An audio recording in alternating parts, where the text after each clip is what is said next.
Welcome, my peeps, my peoples. Please like, comment, subscribe, share the video. It'll be greatly appreciated from the bottom of my heart, my peeps, my peoples. We're going all the way to the top, baby. Number one, let's do this. And let's bring other platforms with us. Peep Squad is in the building. Mary Jane's in the building. Let's do this. Let's talk about Love and Hip Hop, New York, Season 9, Episode 12. We get into it. We talk about the situation with Yandy and Kimbella. We find out the truth that they both set it up. It was both a plan, but basically it was for Kimbella to get a paycheck or whatever. And Kimbella was like, nah, I swear to goodness it wasn't for a paycheck. So Kimbella feels a little bit embarrassed too as well that Yandy's throwing her under the bus and we did it for a paycheck. Kimbella really just wants an apology. Kimbella's just like, yo, listen, I would have been there. I would have been fighting for you. I came there for you. You asked me to come. Then you try to block me like I was some type of nuisance, like you didn't know me, we didn't have a plan to have this happen. Yandy was like, yeah, we did have a plan. You're supposed to get a check. It was going to be a good look for you coming through, acting like you was going to fight, beat up the baby mothers or whatever, but you don't supposed to fight. Are you kidding me? I didn't want you guys to fight. Yandy ain't down with the fighting scenes or whatever, Bly's in the third. Not since, back in the day when Kimbella, got, her first ass whooping on Love and Hip Hop. Oh my goodness. It was crazy. So we have that situation and everything. Chrissy did beat the shit out of Kimbella, but Kimbella was fighting and kicking as much as she can. So anyways, there's security from back then until now. They got security on deck, security's everywhere. Nobody even get a chance to touch each other or anything like that unless it's a lucky shot, and usually it's never a lucky shot. So anyways, Yandy was like, I didn't want you to fight. You kidding me? You think I want you to beat up the baby's mothers? You know how that situation got even more wild, and you know what, it could have went to the streets too as well. Then how was it going to be with Yandy and her baby daddy? You know what I'm saying? Mendices like having one of his baby's mothers jumped on, even though he don't treat them like they're supposed to be treated. But it is what it is. So we found out that situation. But, Kimbella just wanted an apology. Kimbella was ready to let it all go, to let it all hang out, and let's just do this. But Kimbella wasn't acting like that a week ago, a week before that, or whatever. She was just too through with Yandy, and she didn't want to hear it. And now all of a sudden, after she talks all this shit about Yandy and his fake adoption and wanted to adopt, Infinity for, clout, a storyline, payola, blasing the third to have a good look or whatever. But, Yandy should have just said, you know what? It is what it is. Yeah, I called you that we had a plan, and she did say that. But you know what? Nanji was like, we had a pact that we wasn't going to rat on each other. She was like, we didn't supposed to throw each other under the bus, because if I don't say nothing, you don't say nothing, then how do they know? So basically, Yandy was trying to scam the scene, and Yandy was like, yo, you acting all fake right now, Kimbella. Why you doing that? And Kimbella was like, yo, I was looking crazy. I didn't show up for just a check. I showed up because I had your back. Kimbella's feeling a certain type of way, like, damn, you making me look desperate. But then Yandy was like, yo, we planned this out. We did this for you to have a good look. You'll get the last scene. You'll be on camera and you'll be back on the show. But something happened where, Kimbella and Jewels, didn't show back up on the show, It was a wrap. Now they back or whatever. So, Kimbella needed that paycheck, because that's when Jewels was out here strung out on that meth, strung out on, some type of drugs or whatever. And he admitted that he was doing drugs, he was doing lean, he was doing whatever. You do lean, you do all the other heavy drugs, you'll do meth, you'll do anything. And so, he wasn't around too as well. So she was trying to make that paycheck, trying to, she ain't no video vixen no more. She chose Jewels. He's out here sleeping with this one and that one, not coming home, not being a father, out here on them drugs. Boy, what a messed up situation that turned out to be for Kimbella. I know she would do it all over again, but she'll keep her children, but probably choose differently and wisely. So we have that situation with Kimbella and Yandy. It's not that big of a deal. Yandy won't let it go, because Yandy keeps talking about the situation about her daughter. And I understand where Yandy's coming from. Like, yo, it's all cool. Like, we just had that beef about that situation, but now you're saying this and that about me, about Infinity. And that can hurt Infinity too as well, because people are going to see it. It's on a public syndicated show. People are going to know what you're saying. It's going to make me look stupid. And then that's going to make Infinity feel like, oh, maybe she's just an object. Maybe she's just being used and she don't really have a home with with Yandy because it brings doubts. And then it brings doubts in people's mind. Imagine people thinking that you adopting a kid because you just want attention. We all thought that. I did think it. But then after, watching Infinity videos and seeing Yandy with Infinity or whatever, because a lot of the people on these reality TV shows do a lot of things for attention and actually to get shine so they can stay on the show. You see Jussie Smollett, now his roles and his parts to Empire are going to be cut very short, and he's not going to be doing a solo act anymore because now he was doing something for attention or trying to bring awareness or on drugs, PTSD. I don't know what's going on. He needs some mental health. He needs something because he went overboard. But he ain't the only person that do this shit for attention. He ain't the only one. Plenty of people over in history has done some shit that Jussie Smollett has done, But anyway, so moving on from that situation. So it is what it is between Kimbella and, Yandy. But you're actually hurting that child by saying that, because you're hurting her too as well if you don't look at the situation, because it's just, But at least Kimbella just wanted an apology. She just wanted it to be cordial. She just wanted it to be over with because she's happy now. And maybe she thinks that Yandy can do something for Juelz before he get locked up. Put some music out or something. Whatever the case may be. But she was ready. And at this point in time, Yandy's not ready because something has been added on to the situation. Well, you talking about me with Mariah. You're talking about me in front of Jonathan. You're talking about me in front of, Nia Lynn. Like, you violating. Like, we got beef. We keep that between each other. We see each other when we see each other, but then to be co-signing other people talking about bullshit about me, and you in that conversation talking bullshit about me, all right, it's all good. But I think Yandy could have let it go, let bygones be bygones, because Yandy won at that point where she could talk to Kimbella and they can make up, because Yandy did meet with Juelz, but Yandy was like, Kimbella was like, how come you didn't call me? Like, we could have talked about the situation. I didn't get nothing from you. I was like, damn, are they really friends? Like, they don't talk afterwards, like they don't have no type of conversation, like they don't argue about it, they just don't see each other. And it's just like, damn, it just seems like that episode of whatever season Kimbella was on that season just did.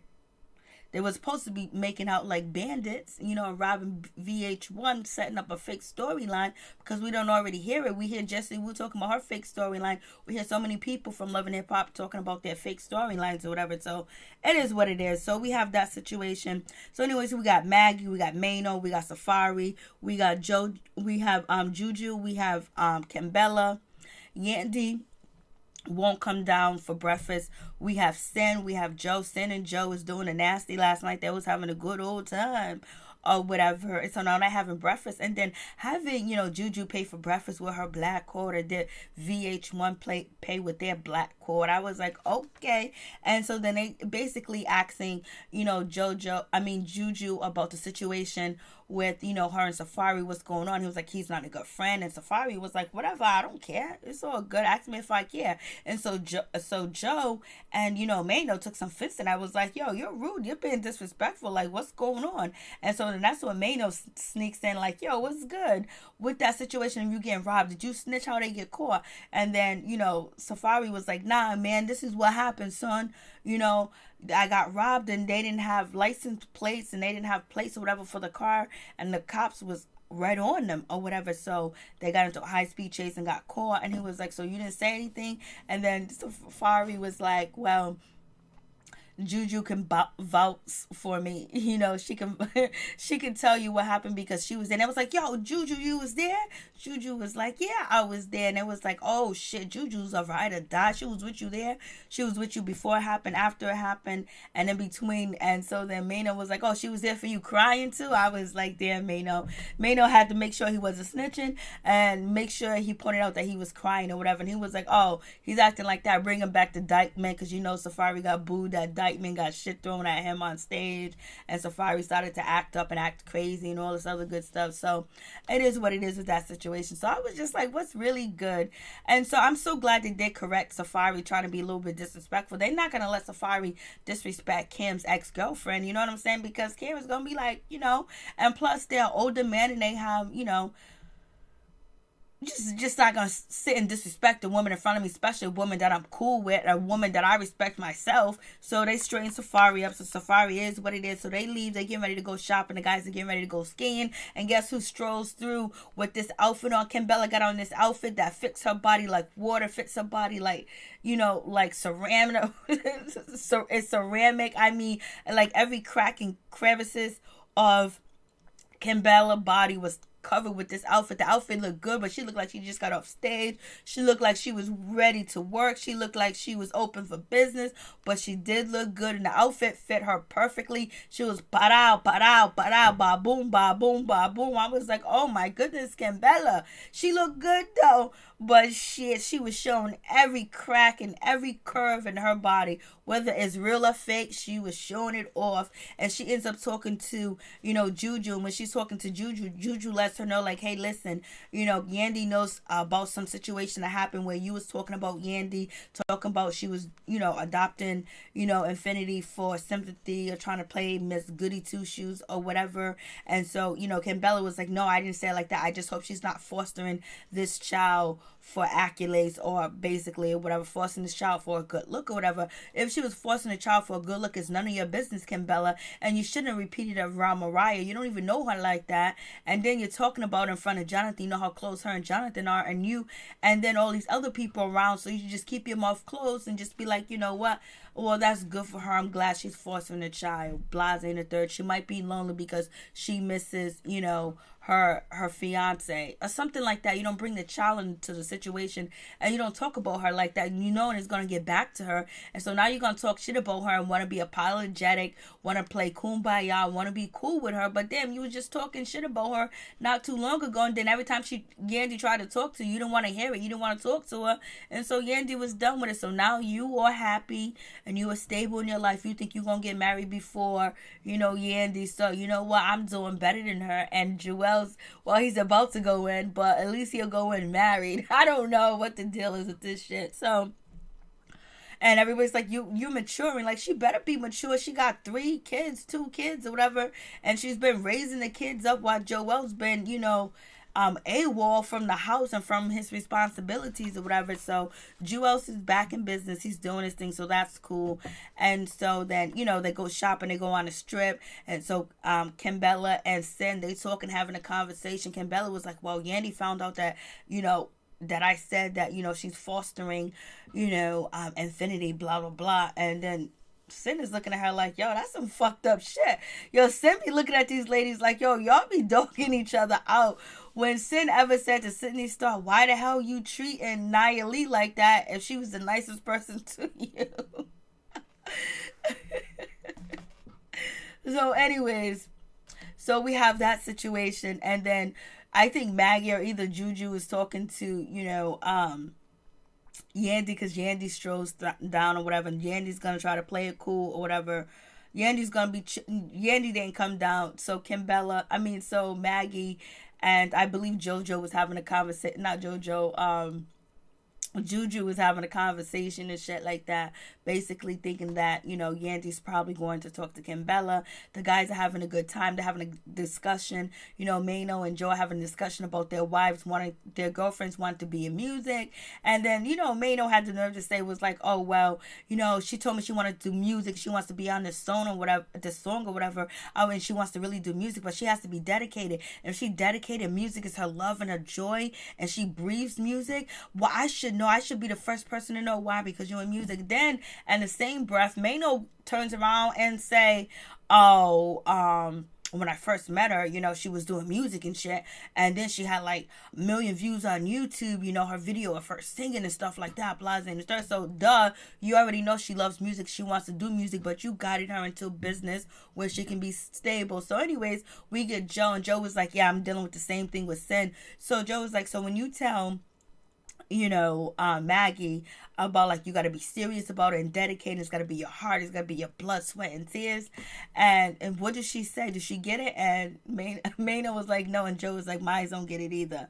And basically they tell Safari he needs to clean up the situation when it comes to Juju, because Juju had your back. She was ride or die. She was there with you when you was crying. She was at the scene, and she's always there supporting you. So, show some respect and clean up that situation. So we have that. And then moving on from that, we find out that, Solo Lucci's not the baby daddy. So Alexis Guy was like, I need an apology. So we got Solo Lucci, not the baby daddy. And Alexis Guy said, you wasn't going to be the baby daddy because I did the count and we didn't have sex in July or whatever.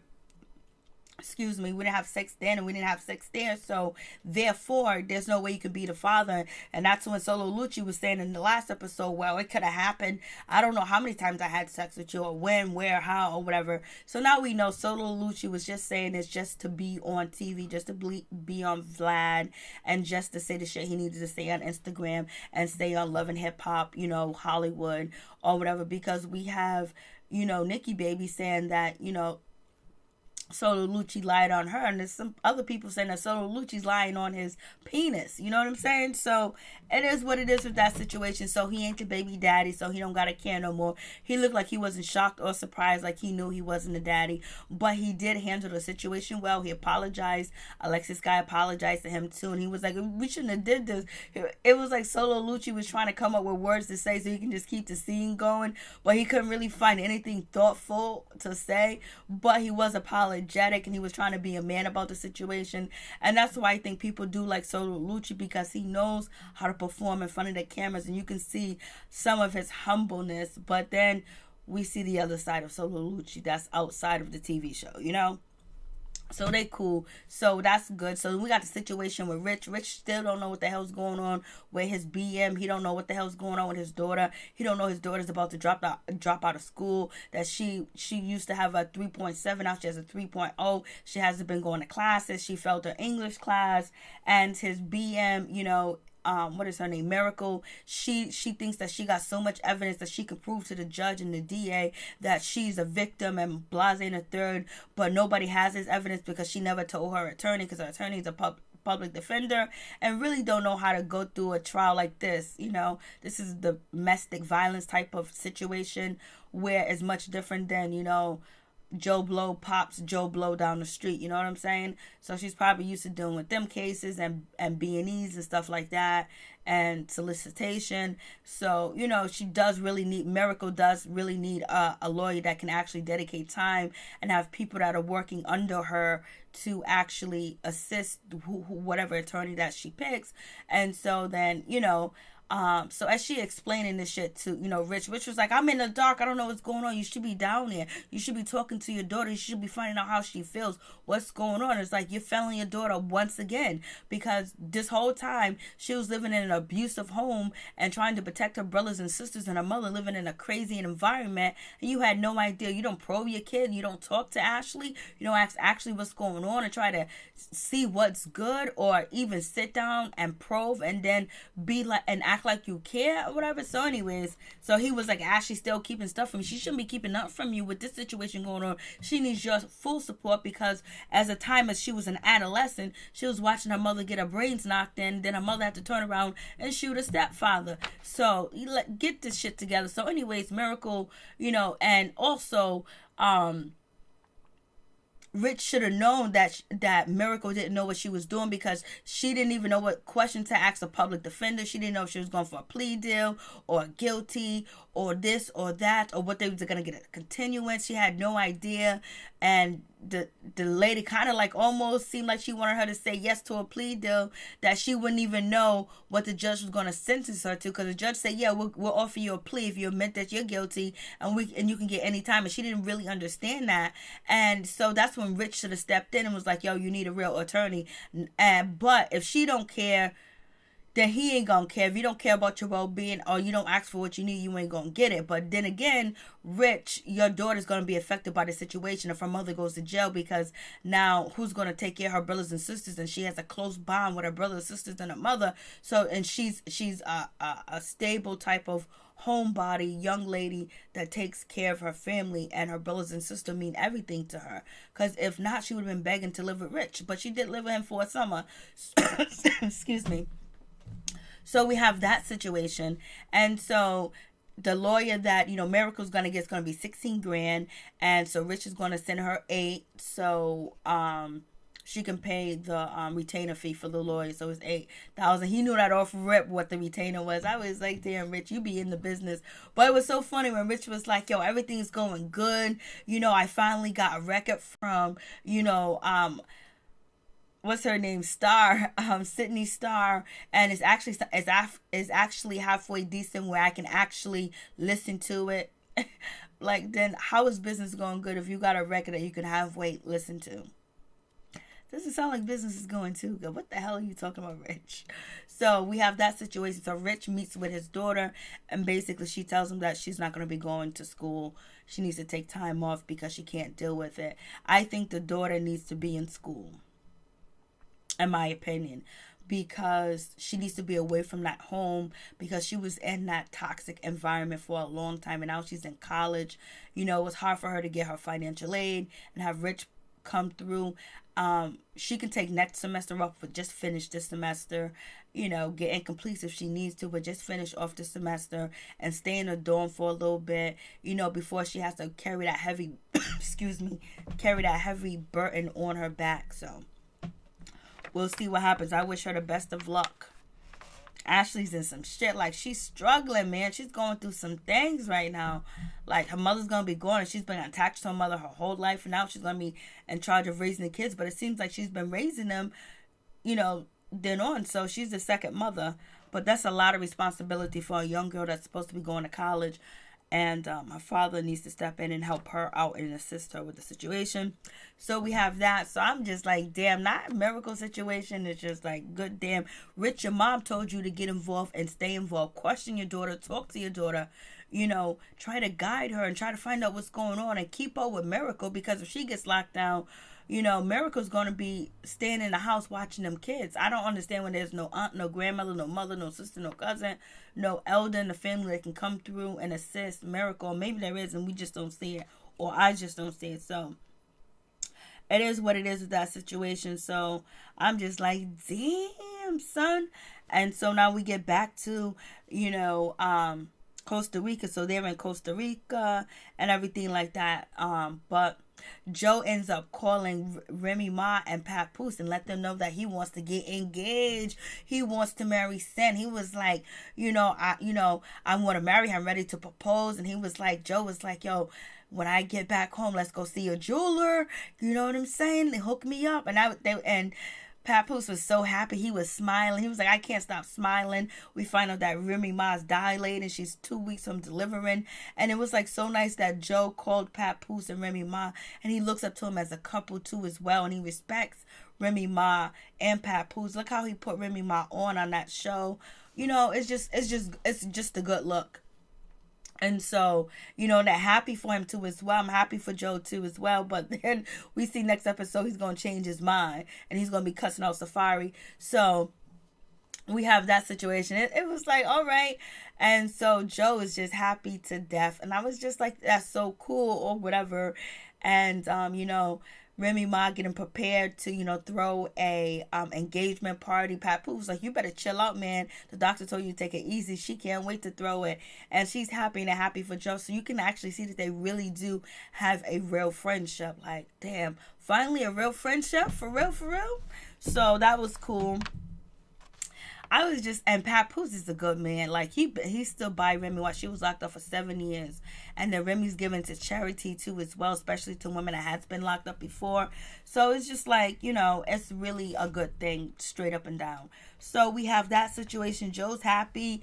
We have, Joe picking up Sin and carrying her. We have Mano. He's in the water trying to surf, but he can't do it. I was like, that water look good as hell. I want to go swimming, yo. I want to be in that water right now. So anyways, the guys are doing their thing. The women are having the drinks and stuff like that. Kimbella's somewhere walking with Juju. And then, Maggie and Sin ends up calling Yandy. Yandy comes downstairs. She sees Kimbella walking through. She was like, I can't do this. I don't want to talk to her. I don't got the blah, blah, blah. I'm not here for this shit. Blase ain't a third. So it is what it is. Yandy walks away. They try to get Yandy back. Yandy doesn't go back. So Kim Bella goes upstairs to talk to Yandy. And that's when we find out the whole situation. And they make no resolution at all. Yandy just kept saying it was for the bag. And then it seemed like when she said it was for the bag, we did it for the check. You know, you didn't supposed to say nothing. We didn't supposed to say nothing. And Kim Bella was like, nah, I wanted to fight, man. I would have been there for you. It wasn't about no check. It was about you, man. I was just like, this is just ridiculous. And Kim Bella is telling the producer, yo, it wasn't about the check. And then Kim Bella called Yandy a bitch. And then Yandy was like, don't call me no bitch. It looked like they was getting ready to fight, but they're not going to fight. So peace and my one love to all my peeps and my peoples.